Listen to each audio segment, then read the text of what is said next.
bersama Haya, sejarah sebagai ilmu dan seni serta metode.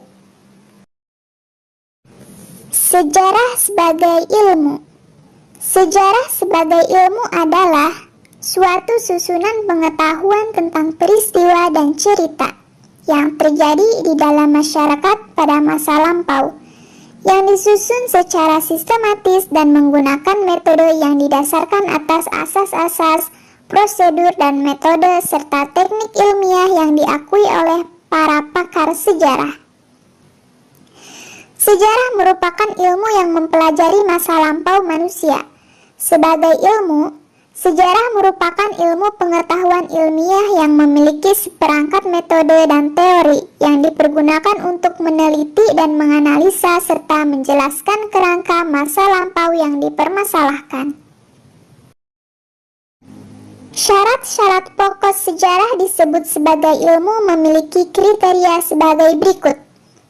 Yang pertama, objek yang definitif. Kedua, adanya formulasi kebenaran yang dapat dipertanggungjawabkan kebenarannya. Ketiga, metode yang efisien.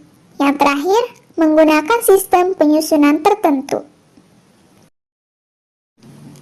Menurut Kuntowijoyo, ciri-ciri atau karakteristik sejarah sebagai ilmu adalah sebagai berikut.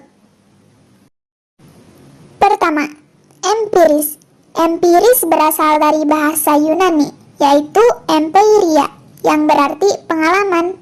Sejarah sangat bergantung pada pengalaman manusia. Pengalaman tersebut direkam dalam dokumen dan peninggalan sejarah lainnya, kemudian diteliti sejarawan untuk menemukan fakta. Sejarah termasuk ilmu empiris, artinya sejarah berdasarkan diri pada pengamatan serta pengalaman manusia. Memang harus diakui bahwa pengamatan sejarah tidak mungkin dilakukan secara langsung terhadap objeknya, seperti halnya pada ilmu-ilmu alam. Objek ilmu sejarah adalah masa lampau. Masa lampau itu sendiri sudah tidak lagi dapat diamati dan dialami lagi, karena memang sudah lampau dan hilang ditelan waktu. Yang masih dapat diamati dalam sejarah adalah peninggalan-peninggalan yang masih tersisa, bukti-bukti serta kesaksian dari para pelaku sejarah.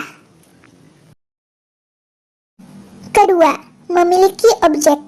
Kata objek berasal dari Latin objectus, artinya yang di hadapan, sasaran, tujuan. Objek yang dipelajari oleh sejarah sebagai ilmu adalah manusia dan masyarakat yang menekankan pada sudut pandang waktu. Berbeda dengan ilmu-ilmu sosial yang berupaya memahami perilaku manusia di waktu sekarang, maka ilmu sejarah lebih berusaha untuk memahami perilaku manusia di waktu lampau. Waktu yang dikaji dalam sejarah adalah waktu subjektif, ialah waktu yang dialami dan dirasakan oleh manusia. Makna waktu bagi manusia tergantung relasinya terhadap dirinya. Ketiga, memiliki teori. Dalam bahasa Yunani, yaitu teoria, berarti renungan. Sama seperti ilmu sosial lainnya, sejarah mempunyai teori yang berisi kumpulan kaidah-kaidah pokok ilmu seperti teori sosiologi, nasionalisme, dan konflik sosial. Sejarah memiliki teori ilmu pengetahuan, yaitu epistemologi, yang memberikan dasar-dasar bagi kaidah ilmu sejarah. Sejarah memiliki teori mengenai kebenaran, objektivitas, subjektivitas, generalisasi, dan hukum sejarah. Sejarah sebagai ilmu telah memiliki tradisi.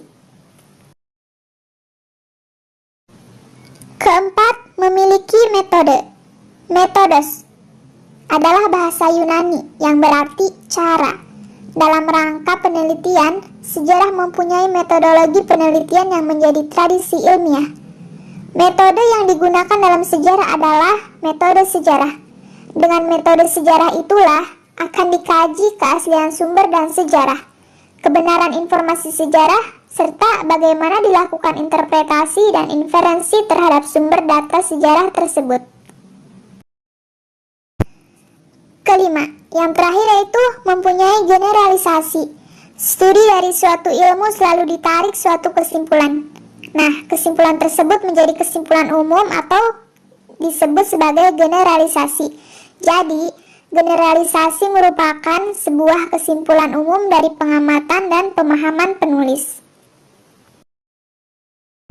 Nah, ini sahabat Haya, sedikit pembahasan tentang sejarah sebagai ilmu.